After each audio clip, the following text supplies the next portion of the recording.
Sige na ka, mag-work kang kuya. Please.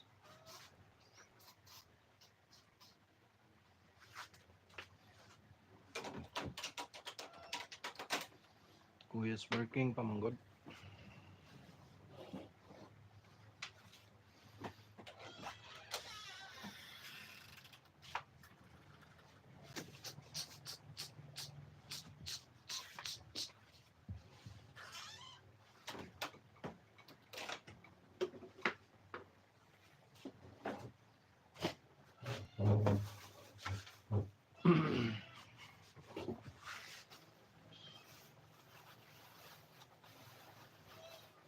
You wait, you wait. Hmm.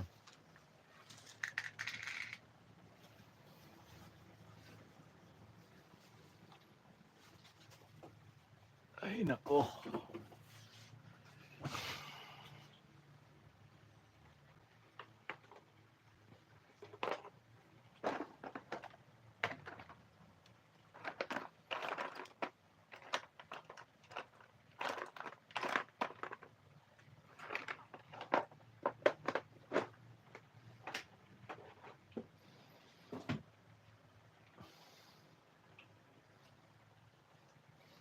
Good afternoon.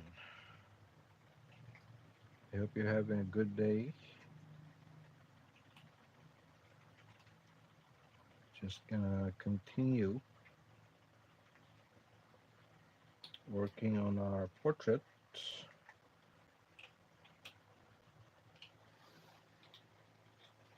Okay.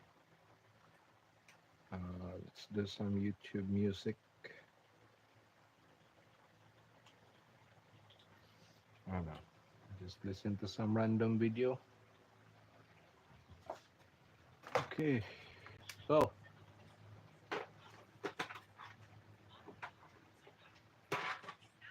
so,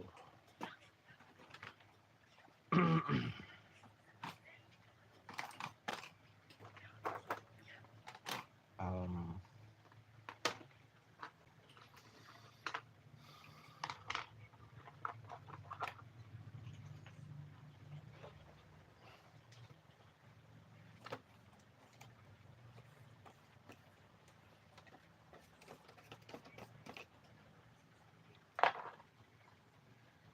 I think I'm gonna need like, oh yeah, by the way, uh, forgot to mention that when using um, synthetic brushes, like the I think I've spoken about it. It's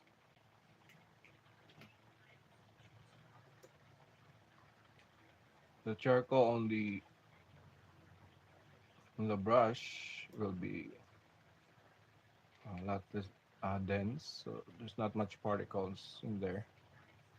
So it's kind of uh, safe to just do first passes and stuff like that.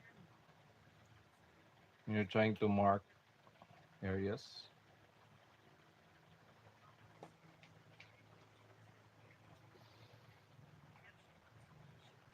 And it's always safe to start where the darkest areas would be. I think I should have erased this first. These outlines that we've made, should just take them out.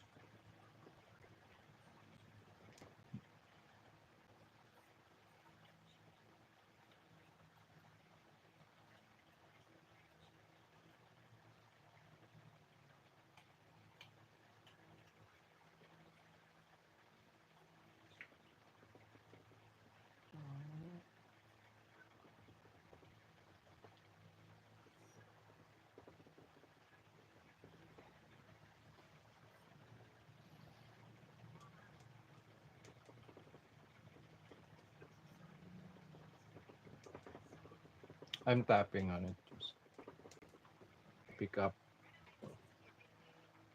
charcoal on the outline.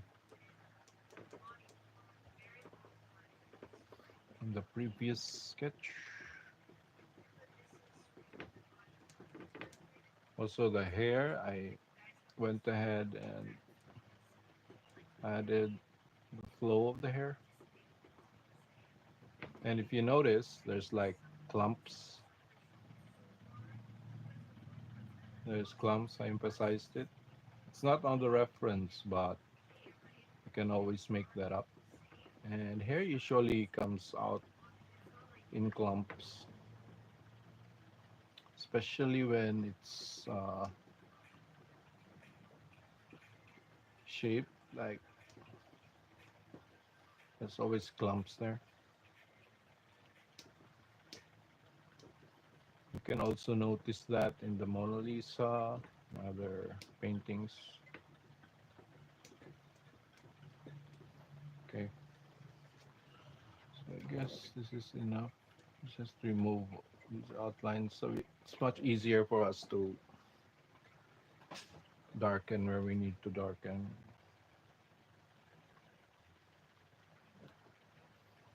without going too dark, you know. The face usually has this thing where,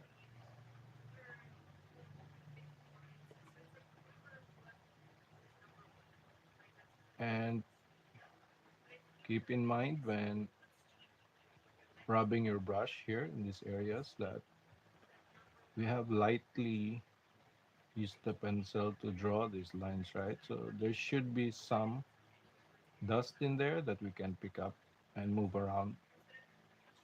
Again, I'm just lightly brushing over this, just the start of creating the start of where we will be adding shadows.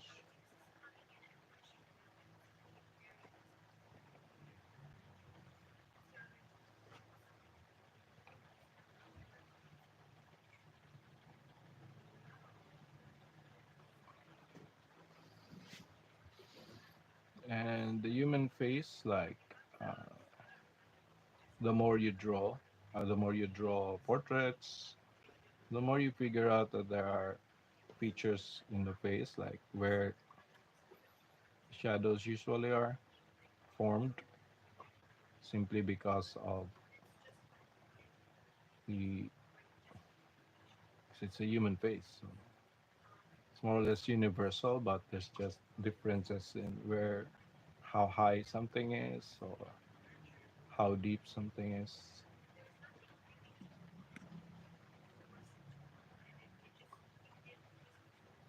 So that's why your teachers might say that you need to study anatomy, but I do it in reverse. Like I think it's much easier for people to, at least for people like me, to like encounter the problem first, then find out the solution. In that way, there's like you develop an understanding of why that knowledge is important and how that knowledge like helps you create. Instead of studying it first, it's better, at least for me, to know the problem first, like what's wrong, why do we need that, why do we need to learn anatomy? Well, because it helps you, like that's what they say, right? It helps you to place it helps you be aware of certain body parts, certain facial features that are universally there, like this one, like everyone has like a face like that, right? So right now it's mostly flat. It's just one color, one shade everywhere. I'm just trying to figure out her face here. Just a light touch.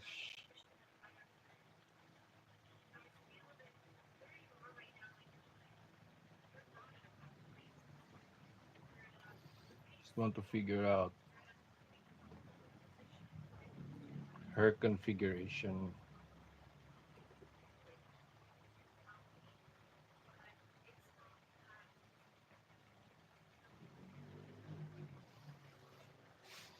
When I was young, I used to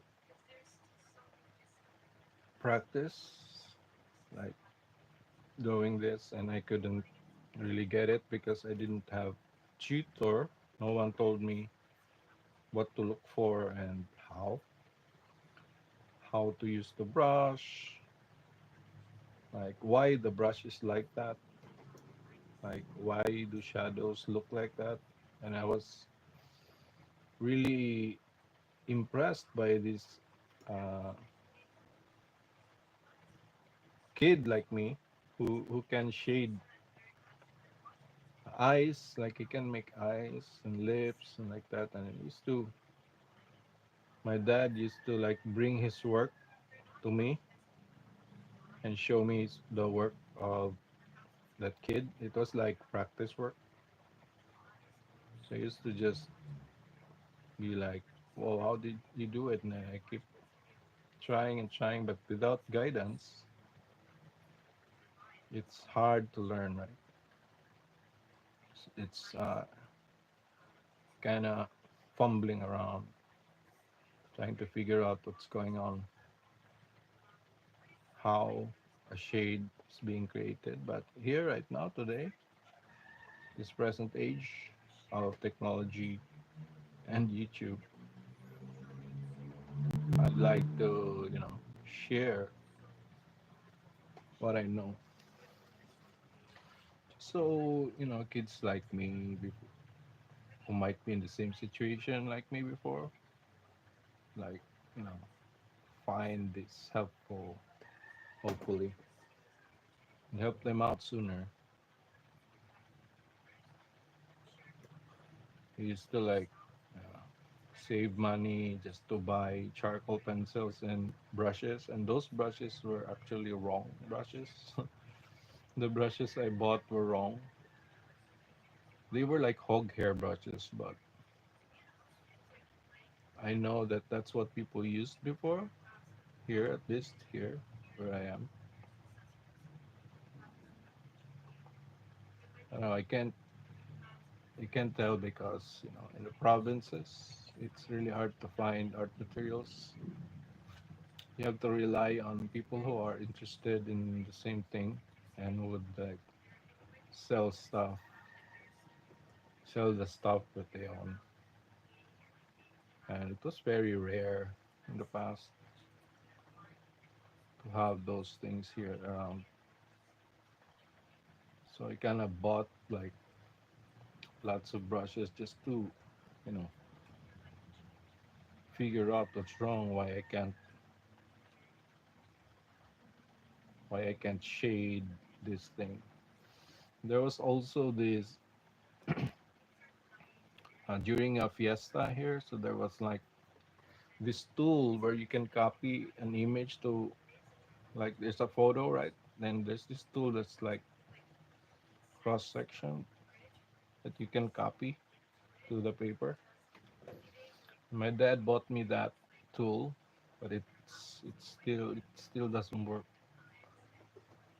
And I tried the there was no like printer before. Like you can't print out an image like this to a big size. So you have to use photos, the actual photos. And those were really small. Like some photos are like this big. The head is like this big, just like 10.5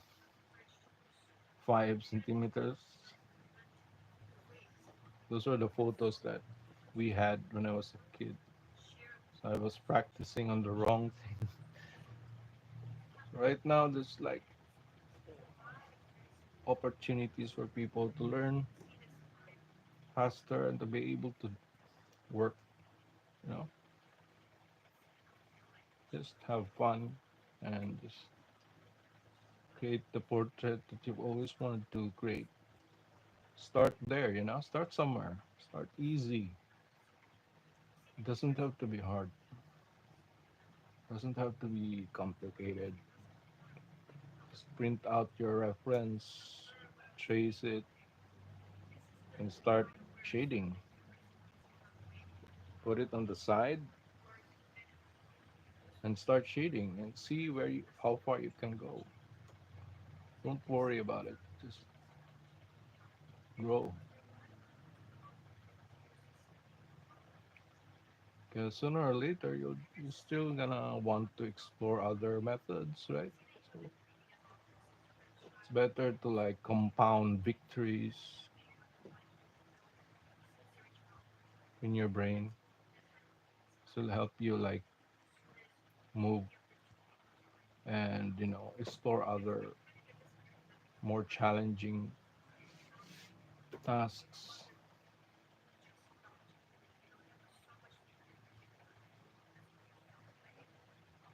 instead of jumping right into a workshop with these pros. Start small, start simple, start like you were a kid that just had a school project and you just have to get through it. Like you don't really care about it. You just want to get it done. Use find the method,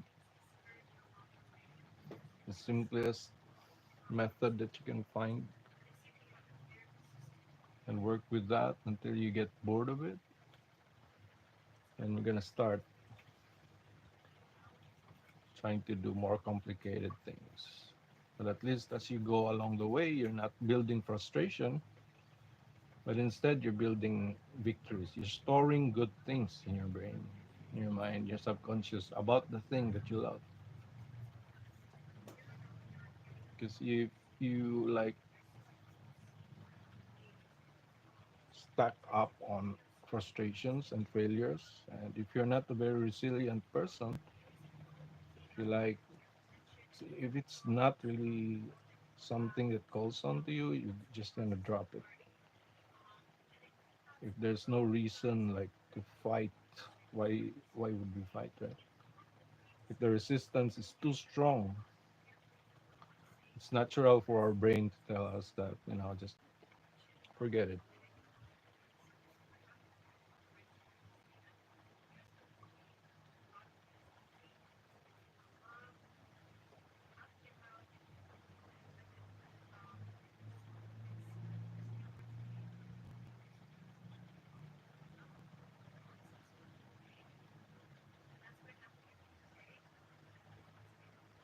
But if you like build up this store of victories inside you, inside your mind, like, oh, I know how to do this and do that, right? I know how to shade this type of nose. I know the mechanics, why it works. Then, of course, it's gonna help you like trust yourself and grow. Like a seed, right? A seed cannot break through a concrete, right? A concrete floor. But if there's a crack in there, it may be able to come out through that and eventually just destroy the concrete floor.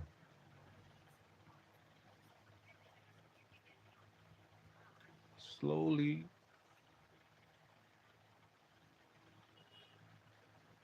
there's a crack. Get through the crack.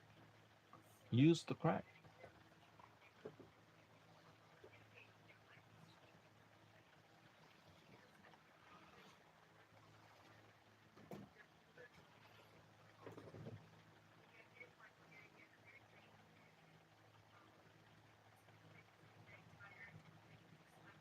I'm saying this because, from the communities that I am in Facebook, it's like there's like this.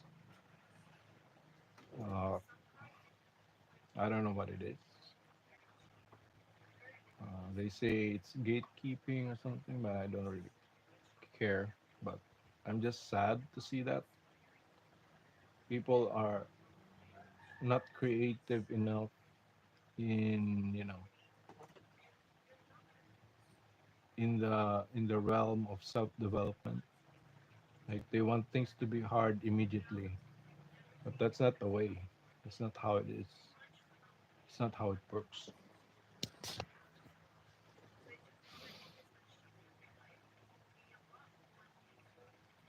That's not how you teach someone. That's not how you should treat yourself. You deserve some gentle, you deserve kindness. Like, be kind to yourself because other people won't. And if you find yourself in a realm, in a circle that, tries to cancel you out because of something that you do that, they don't approve, then just leave. It doesn't matter. Those people don't matter anyway. They're just competition. They're just your people who are, looking for holes in your story so they can, destroy you. Because you won't, you wouldn't do that, right? You wouldn't do that to others. If you find someone like working through a process using a certain method that helps them, it would be stupid to tell them not to do it because that's their process, that's their growth, that's their path.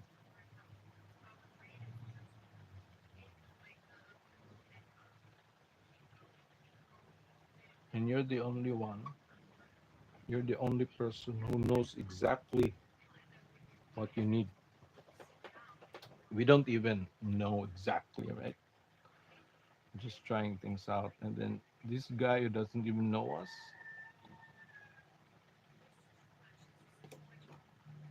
doesn't even consider your position, your situation.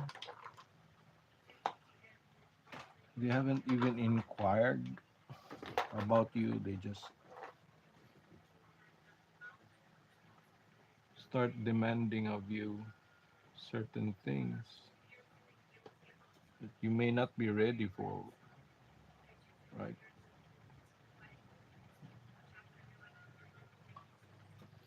So don't focus on yourself, focus on your growth, and be kind to yourself. Enjoy. The goal is to enjoy.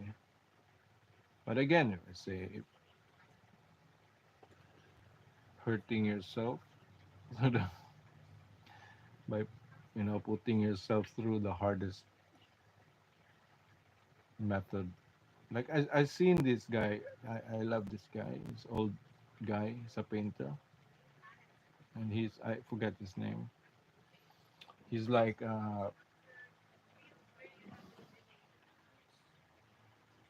he has this what I've known him for is this palette or skin tone. It's not Riley. It's someone else. It's an old guy, and he demonstrates. I guess there was a new video posted about him where he demonstrates his portrait, his palette. It's known for his palette. Like there's colors here and there, red, black, white, and he even advocates the use of flake white.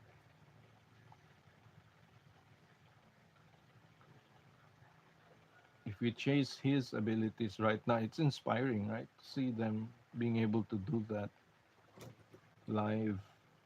It's really inspiring, and we like to watch them and stuff. But thinking we can do that just by watching a video and going jumping right into what they're doing. I mean, if you're expecting like a miracle, that's fine. But expecting too much might, you know, again, add frustration to your brain. So it's better to be safe and take care of our subconscious mind, because our subconscious is really very fragile. It's not something that you can actually heal, like erase, undo.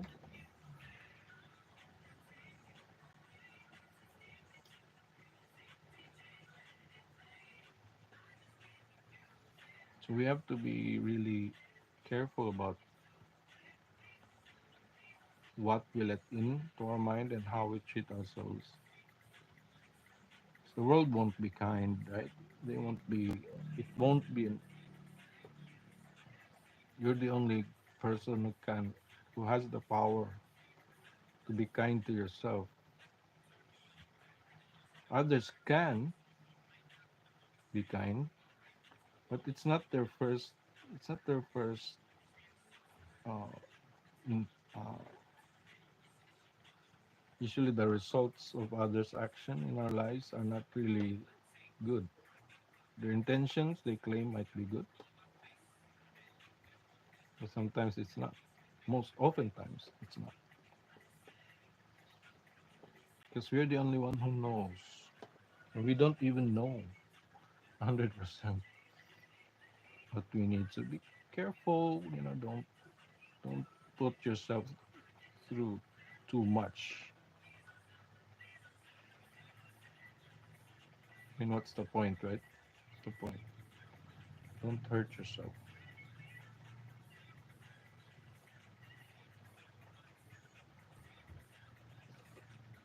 And me, I'm speaking from experience, because I'm this guy who, like, I was programmed to think that life has to be difficult. Like, if you want to accomplish something or be, from movies and from my parents, from my peers, culture, it's like has to be difficult. So if you want to achieve something, that that's not really true. Like, when I grew up, I saw these people who are just, you know, life is easy for them. It just comes to them. Things just come to them.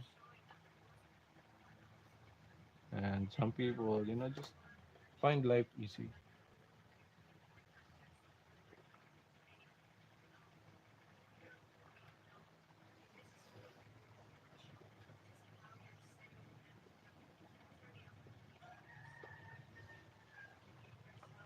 Just enjoy it. Don't put yourself through.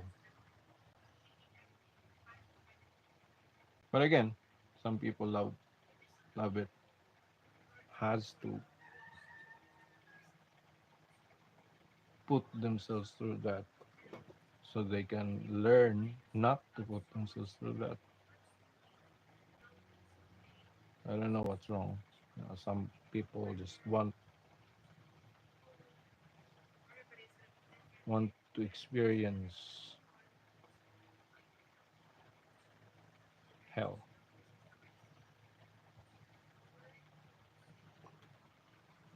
They just want it.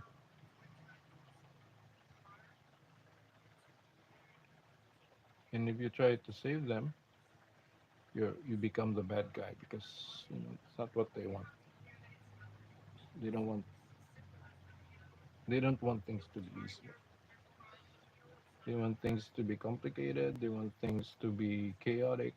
Like, some people thrive in chaos. They're not even thriving. They're just, they like to dwell in that state. They create conflict, not only outside of them, but inside of them.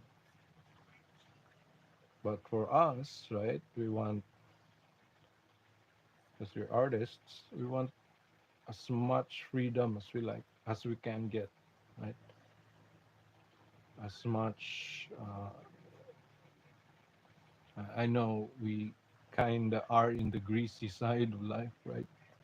We kind of artists kind of end up there most often, but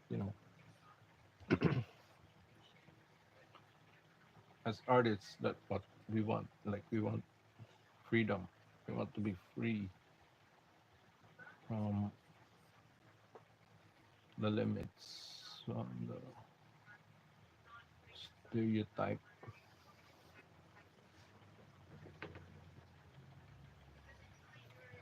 So right now I'm just adding a secondary dark level here. I'm just trying to see like how far I can push the shadow without ruining the photo. So I'm taking it slow. I'm shading slowly because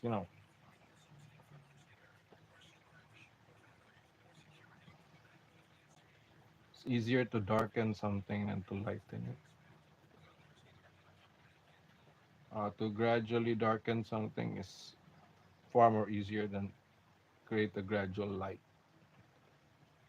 using charcoal and having this goal in mind. So what's really fun about this is like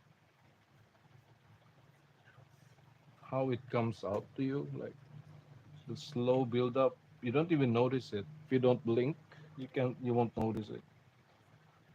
So it's important to see the relationships. Of course, your darkest dark, right? You have to keep watch over that for reference, right?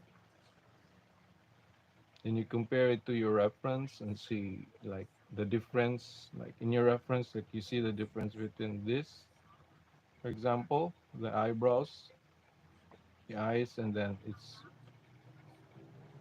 difference to this shade. Like for example, in your reference, like how light is this to this. Then you check your drawing, like okay, so in my drawing, it's this one is a little bit too dark, right? So we can fix that.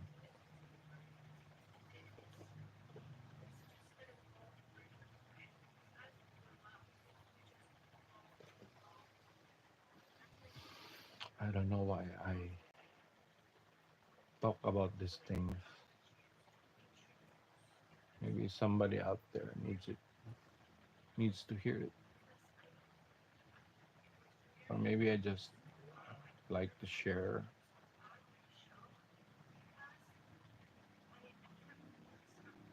my own lessons, my regrets. But what's good, what's bad, it's up to you. What's good for you, what's bad for you.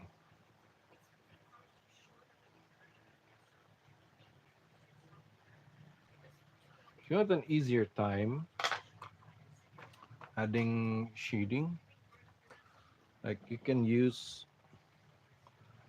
your organic, like your not non-synthetic brushes, like this one. It's like a mongoose hair, but it's really soft.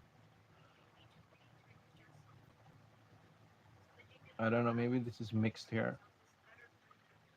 Watercolor brushes like squirrel hair that are flat, or I don't have it here with me right now, but it has the same filbert shape, but it's a watercolor brush.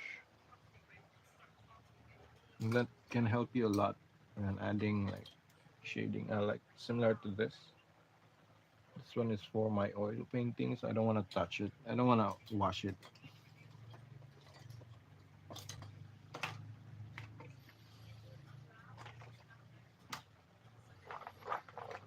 You can use that, if you want like an easier way, but you just have to be careful.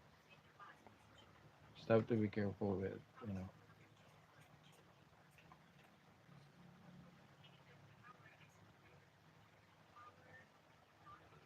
And of course, you would need to like practice on the paper that you're using. Like practice in a sense, uh, not creating something like precise like this. Don't like I used to not. I used to just create shades like half moons, spheres, just to get familiar with the kind of support that you're using or paper. Because when you're using different papers, uh, your charcoals and brushes would behave differently. depending on your paper. So if you're using like a canvas, gessoed canvas with like more, um, it has more calcimine in it, more powder, like less grainy, like paper, like stone, like quality to it. It's going to be different. It's going to feel different. Your strokes are going to be different. Excuse me. So what you do on paper, on a vellum paper like this, might not work when you're using another type of paper. So if you like to draw on, say, cold pressed paper or hot press, or a drawing journal, notebook, pad. So there's different things.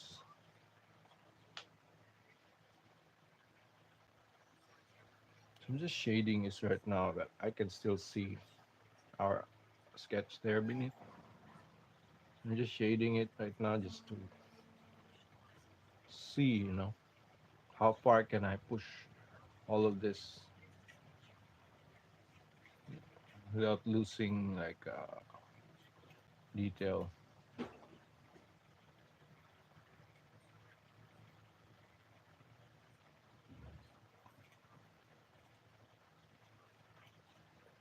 Without losing depth.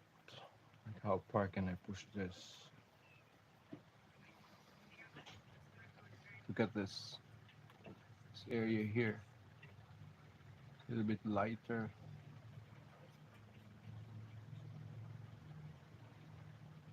This one is a synthetic makeup brush. It's like a round. And by practicing this, I practiced with this a long time. This always creates something like this, like inconsistent shade, because the part here, this would lose a lot more powder quicker compared to something here. So when I press it deep on the paper like this, most of the powder that comes out from here will often drop to this side, right? So even if I keep brushing on here, there's no charcoal there anymore. So most of the charcoal will be coming from here, and that's what's creates all these dark spots here.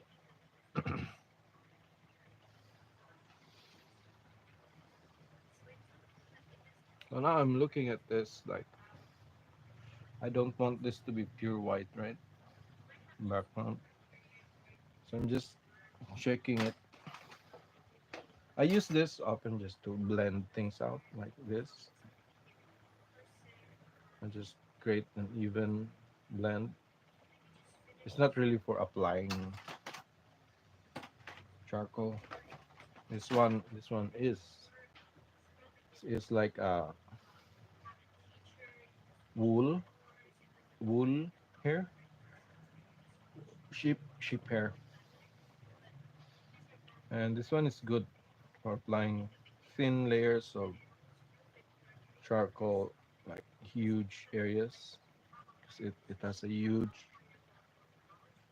brush shape, and the brush shape is conducive to that, and it's also an animal hair, and animal hair, as we know, can hold more subtle powders,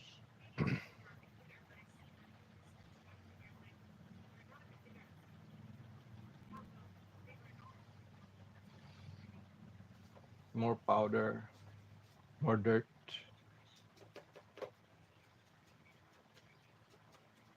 What I do is just like pull out some powder from my nail buffer here, just for nails, and this is where I sharpen my charcoal pencil. I pick up some, and then on the paper below, just plop it like that. So just keep it dirty. It's just like applying makeup. I don't know what makeup that girls use, but I swear I can.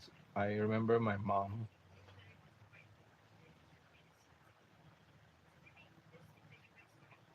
Apply it lightly like that. You might not notice it, but it's there, especially here in person. And when you apply the fixative later on, when finished, it's gonna get darker. Things are gonna become darker. So sometimes when I plan on applying fixative on my work, I don't usually draw it too dark, depending on the subject, of course. Because when we apply the fixative, it's supposed to protect like the work, right? Not just from smudging, but also from yellowing and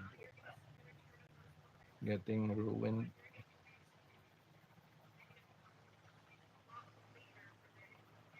I'm just checking this out. Like, how much can I fade everything else backwards to pull her face forward?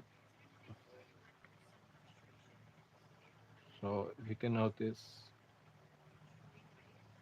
I have like shaded most of the areas here, just so everything like pushes backward. I can see how much I need to like shade stuff.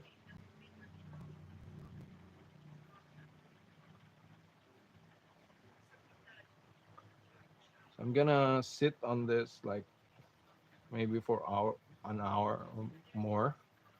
Just I wanna relax and come back to this just to see things in a fresh eye.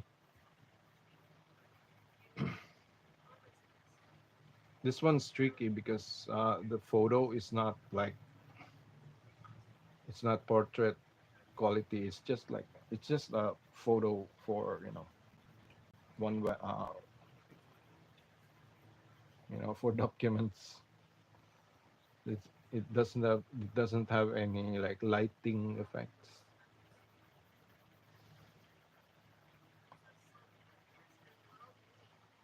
So I bought this like for $2 on like Lazada. It's like Chinese. Like it's very cheap, but it's really good. Just for makeup, and I think girls would love this to have this for their makeup because it's really nice. It applies evenly.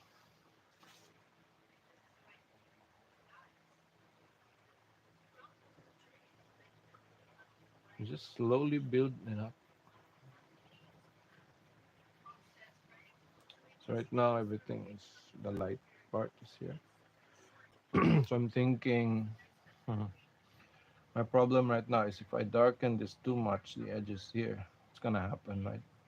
So I don't know. I'll have to slowly build this up and see how far we can take it. Maybe I'll start darkening the hair. So next time everything is going to be dark. Like what needs to be dark here? Maybe I should like go full blast on how dark they should be. So I can see where we need to go.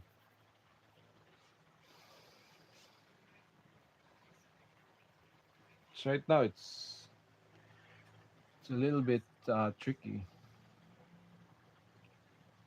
I need to test something out on another paper.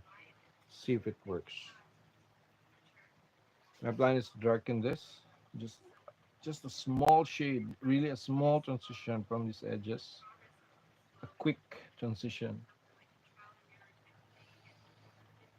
But maybe I should lighten the background. I don't know. It's gonna be tricky.